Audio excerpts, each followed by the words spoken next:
All right, all right. Thank you all so much. It's my great honor to be with our president. He began his public service career in county government, New Council County, Delaware Council. He's community-minded, business-focused, and has a human service heart. He understands county government.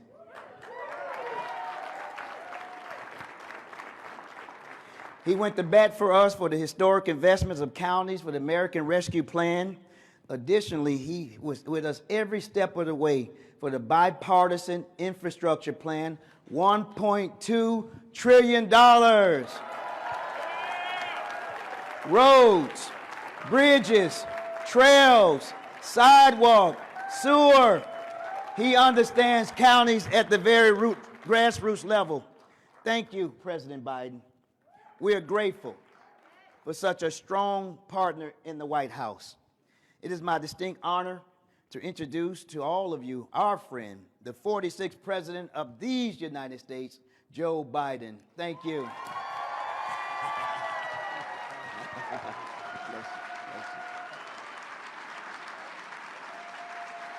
Thank you, thank you, thank you. Thank you. Folks, my name's Joe Biden, and I used to be a county councilman.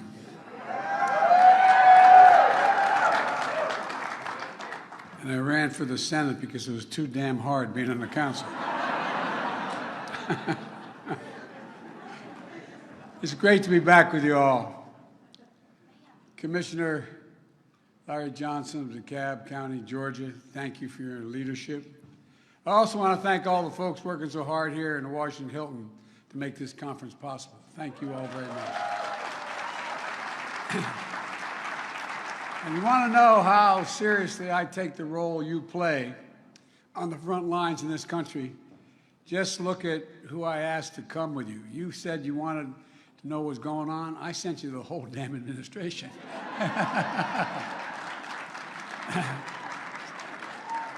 Yeah, secretaries, 3 secretaries, an administrator, Reagan at EPA, Gene Sperling leading the rescue plan implementation, Mitch Landrieu, who's leading implementation of the infrastructure law, and you all know Julie Rodriguez, my director of intergovernmental affairs, and along with a number of other key deputies leading my economic strategy.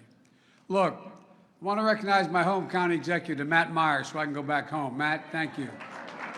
Thank you. Matt's doing one heck of a job, and I'm sure he's told you the story I heard that my time in the county council.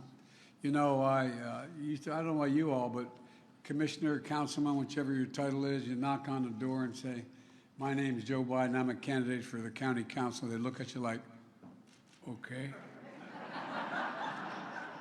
And you're wondering what the county council does, aren't you?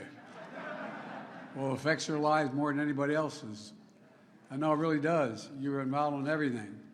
When a constituent called, she said, I represented we have one county that has 60% of the state's population, and we had 6 councilmen. So a councilman's district was 7 times bigger than a House member, and in the state house, and 3 times bigger than a state senator. And I represented a middle-class district to a working-class district, but there was one very wealthy neighborhood. And I got a call one night. A woman said to me, obviously not of the same persuasion as I was politically, called me and said, there's a dead dog on my lawn. And I said, yes, ma'am. I said, have you called the county? He said, yes, they're not here. And I said, well, I'll get him in the morning. She said, I want it removed now. I pay your salary. So I went over.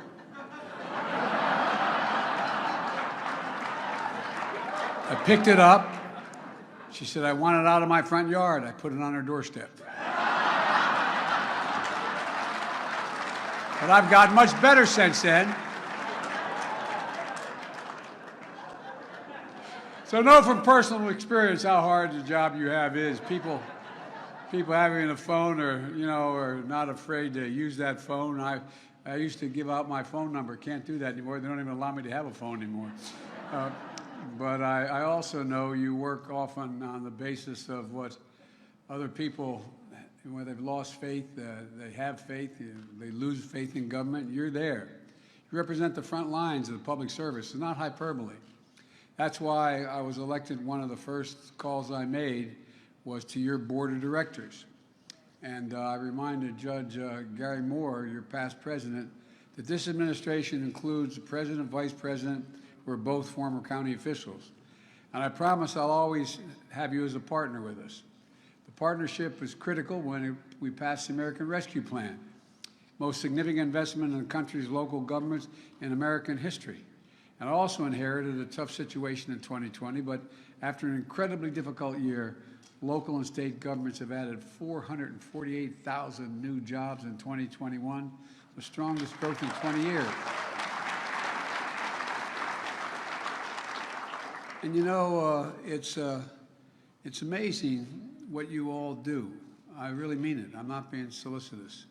After a year disruption for our kids, we were able to add education jobs in 2021, more than any other year on record. You got county law enforcement officers, first responders back in the job, so ambulance could arrive on time, communities could be kept safe. And the big reason why America's recovery has led the world is because of all of you. And why my first year in office, more jobs were created than ever any time in American history, 6.6 million jobs. And you. And folks, look, we had the strongest economic growth in nearly 40 years, 5.7% increase in the GDP. The unemployment rate dropped more than any time, any year in American history. Child poverty dropped by 40%, more than any year in American history. And folks, new business applications grew at a faster rate than any year on record. The rescue plan also was the first major relief bill to get directly to counties, because here's what I learned. When I was a county councilman, if you get money for a state, what happens is it goes through the state legislature. And guess what? Well, I wanted to make sure the money goes directly to the counties. Directly to the counties. No, really. We allocated $350 billion to state and local budgets. We made sure that $1 billion of that went straight to the counties and cities. And look, I know how much it matters. It really matters. Giving you the ability, the flexibility, the control to meet both the short-term and long-term challenges you face, which, by the way, even, and I'm not being critical of state legislatures or others, but people don't know the full responsibility and that you all have, even other elected officials. I mean, I'm not being solicitous. It's just true. And by the way, that rescue plan is still delivering. I urge all of you to use the flexibility we built into that law and spend those funds wisely to build a future around working people who make up the communities you run.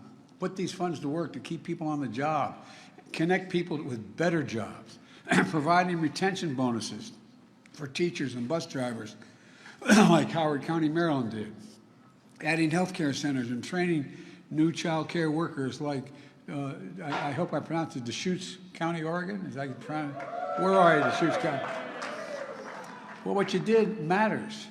Helping unemployed parents get back to work by covering child care costs, like Oakland County, Michigan did. Reducing gun crime by retaining police officers like DeKalb County did in Georgia.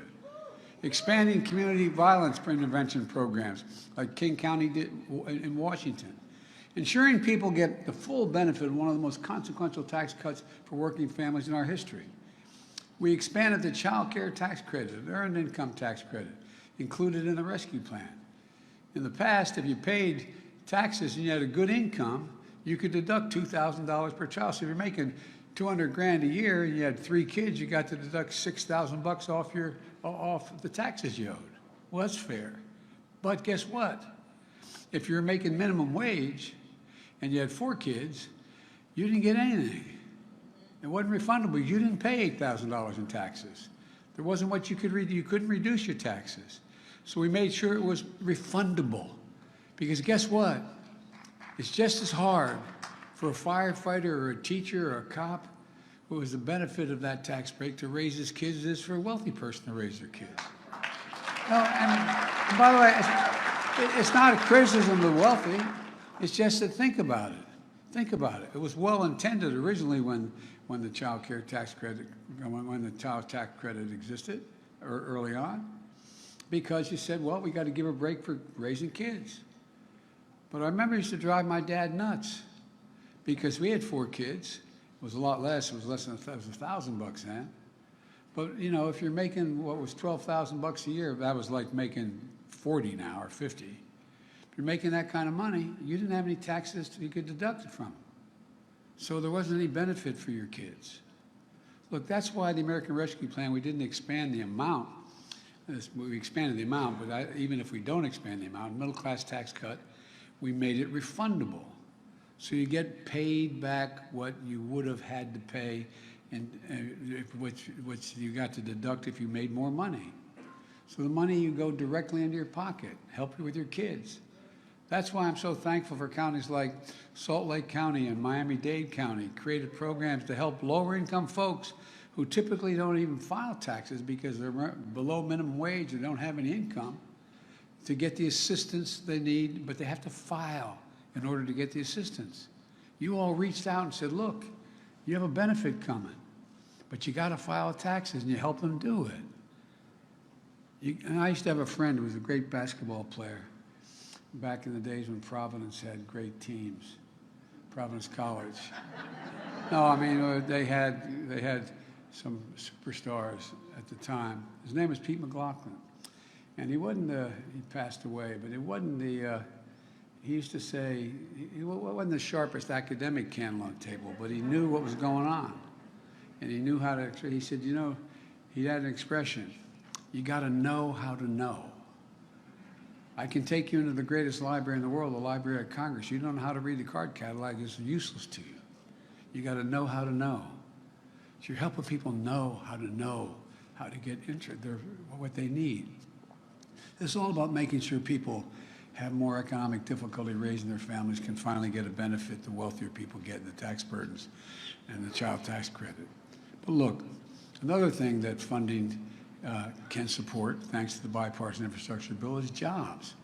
It's going to create several million jobs. Folks, look, it took a long time, a lot of administration, but we finally passed a bipartisan infrastructure bill. Everybody.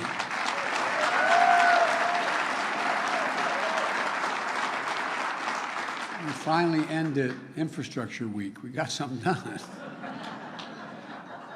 Everybody knew America was falling behind in infrastructure.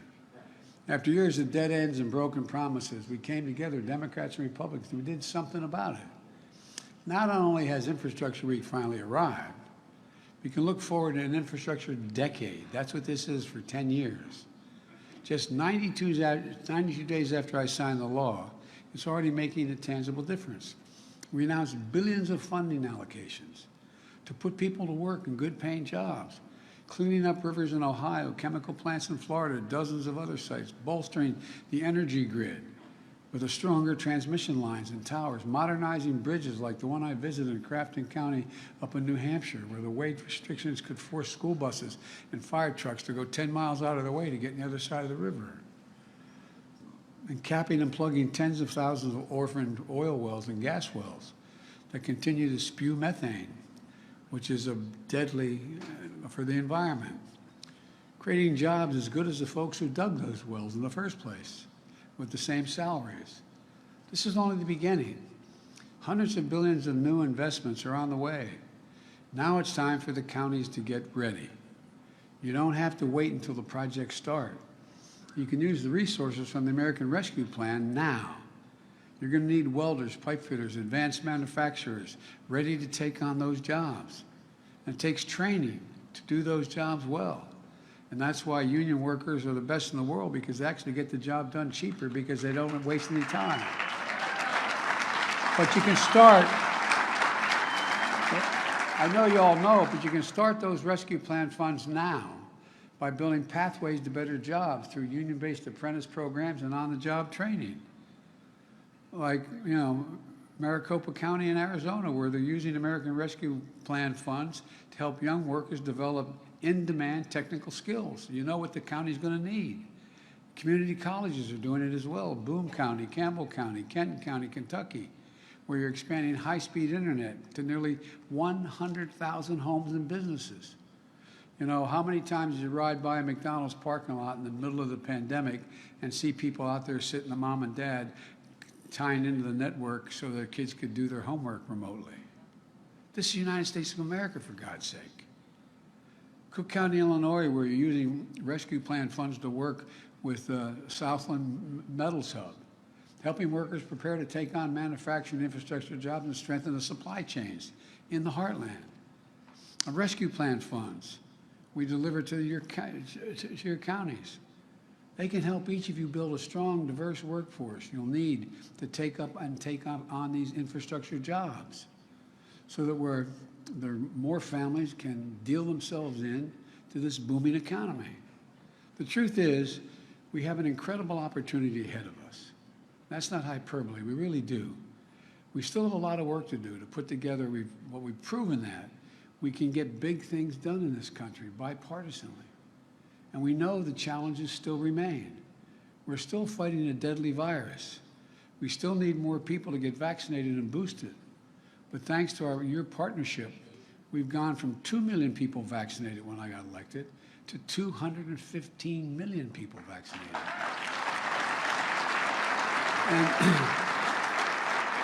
And again, I'm not being solicitous. You've been critical partners since day one on masking, texting, vaccinations, standing strong against misinformation, and sometimes even withstanding shameful personal attacks. Through it all, you've led with patriotism and resolve, and you've saved lives. Another challenge we face is easing the burden on working families. There's real inflation, and if you're in a working class family, it hurts. That's why my Build Back Better plan, what it's all about. Look, families are getting clobbered by the cost of everyday things. You know, I know that gas and food prices are up. We're working to bring them down. I grew up in a family where the price of the pump was felt in the kitchen. Everybody knew, everybody felt it. I understand. These are necessities, but they're not the totality of what family needs. So while we work on supply chains and we work on bringing down the cost of the things that we're talking about have gone up so high, we still have other ways we can reduce the burden on working class families. They still have to pay for child care. Families can spend as much as $14,000 a year in some part of the country for child care. My plan, the cost of child care for working families, will cost 7% of your income, no more. And that helps millions of parents, especially women, get back to work. 20 million of them are not working. And by the way, it ends up paying for itself, and they're back to work paying taxes. Look, we still have to pay for prescription drugs. You want to benefit a family, reduce the cost of the prescription drugs they have to pay. In America, we pay the highest price for prescription drugs in the world, of any developed nation in the world, about 2 to 3 times what other countries pay. Let me give you I can give you hundreds of examples. Let me give you one. One anti-cancer drug to treat leukemia and lymphoma that costs $14,000 a month in the United States. That same exact drug by the same drug company, that drug sold in France costs $6,000. $6,000. Those of you who live on the Canadian border, you know, you cross the border, you can buy the same drug for a hell of a lot less than you can buy in the United States. Same manufacturer. Or take insulin. The cost of drug companies to provide insulin, a vial of insulin, costs less than $10 to make. But there are many families, like families I met last week in Culpeper, Virginia, paying $300 per vial for medicine they need every single day for type 1 diabetes. If they have good health care coverage, this family does, but they still have to pay $5,600 for prescriptions before their insurance kicks in. Think about that. 200,000 American children with type 1 diabetes. Think about being one of those parents you don't have insurance, but you know your child to live needs that insulin, how do you look that child in the eye when you don't have the income or you don't have the insurance? What do you do? Not only you worry your child may die, but you're stripped of your dignity. You're stripped of your sense of who you are, not being able to afford that child's needs.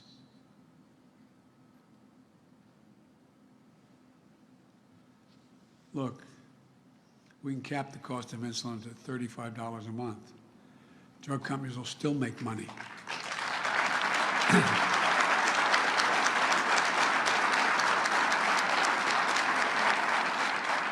Let me digress just for a moment.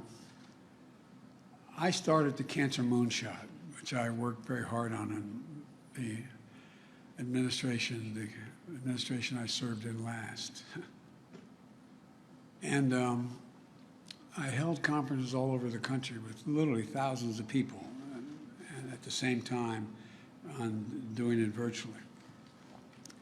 And after one of them, I got the 12 largest drug companies in one room, and I said, if you found a cure for a particular cancer, and I named a cancer, I said, what amount of money do you think you should be able to charge for that drug?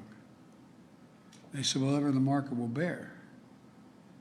And I said, well, you know, many places like Germany, you can get and make sure you make a profit that's 20 to 30%, even 40% more than your total investment. But once they set the price, that's the only price you can pay to sell that drug. You still make 30, 40% profit after all your expenses you demonstrate. And the other provision is you can't increase the price of that drug beyond the cost of inflation unless you've done additional work on the drug to improve it. Think about where we're going. We're on the verge, thank God, of some significant breakthroughs in healthcare. But should it be based upon what you can afford to pay? If Congress acts, we could take care of things with a stroke of a pen tomorrow. We have a generation of so-called sandwich generation. Many of you are part of it. Trying to take care of your children while take care of your aging mom or dad. We can help make it work. Care for our elderly parents and have someone install a handrail in the shower. Make sure they have steps that they can get up and down. Someone can pick up their prescriptions while you're working.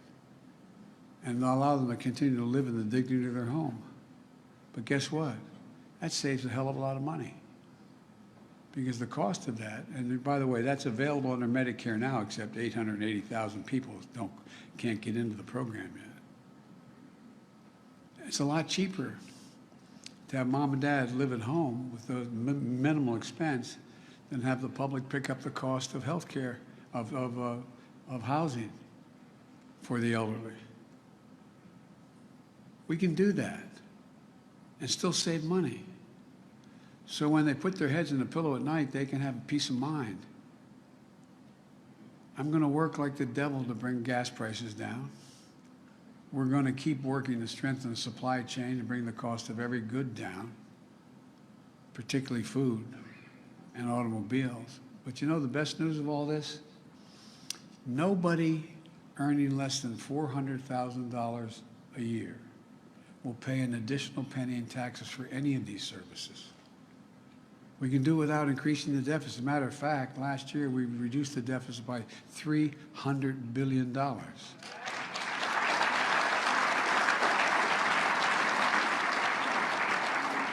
But by passing the elements of the Build Back Better plan, which reduced the burden on families, I got a letter from 17 Nobel laureates came to me to say my plan will ease long-term inflationary pressures.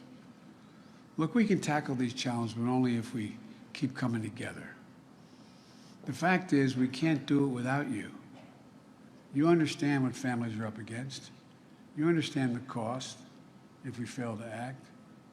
You need your voices, the county officials, helping us folks understand what our communities need. If we can get this done, there's no limit to what America can achieve. So let's get working people a better chance than they've had, the quality they deserve, by investing in the future of every county.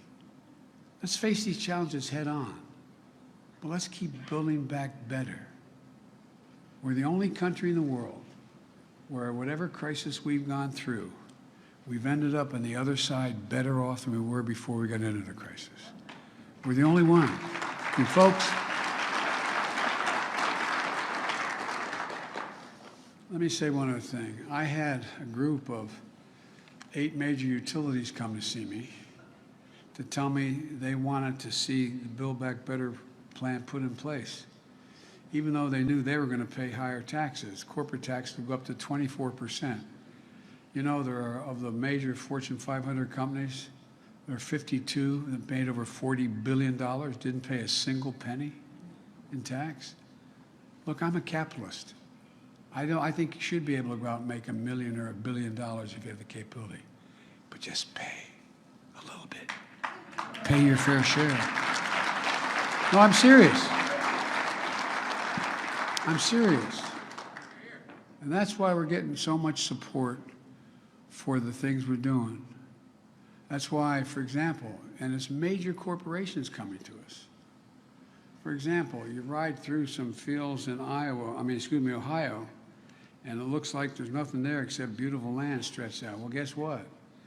An outfit called Intel came to me and said, we want to invest $20 billion in those fields, creating 7,600 jobs to build a facility and 3,500 jobs permanent. Average salary of those permanent jobs, $135,000 a year. You know what they're doing? They're going to make computer chips. Because our automobile industry, you know, 1/3 of inflation is a consequence of the cost of automobiles going up. Why are they going up? We invented the computer chip, but we don't make it. We have to get it from everyone from Taiwan to China to other places. Look, we can do this. We can do this by reasserting who in God's name we are. The United States of America. There's nothing, I mean this from the bottom of my heart, there's nothing beyond our capacity. There's nothing we cannot do if we do it together. That's always been who we are. This is the United States of America. You can make $1 million and still pay your fair share, and everybody. When have you ever seen, I was talking to somebody, I said, you know, you go through, I'm a neighboring state of New Jersey from Delaware. My area is down by the shore. You ride through an intersection where there's a big circle and 4 or 5 roads coming off of it. And usually in the middle of that circle, there's you can plant trees and flowers and the like. I can tell you the communities, and I said this to somebody, and then they showed me a study that was true. I can tell you whether the community is as renters or owners. When they're owners, that middle circle is beautiful. It's planted. When they're renters, they're not. Doesn't mean there's anything wrong with renting, but it means engaging in the community. Look, folks, when middle-class folks do well, there's never been a time the wealthy don't do very, very well. So, folks, let's stick to the people we need. Thank you for listening to me. May God bless you, and may God protect our troops. Thank you, thank you, thank you.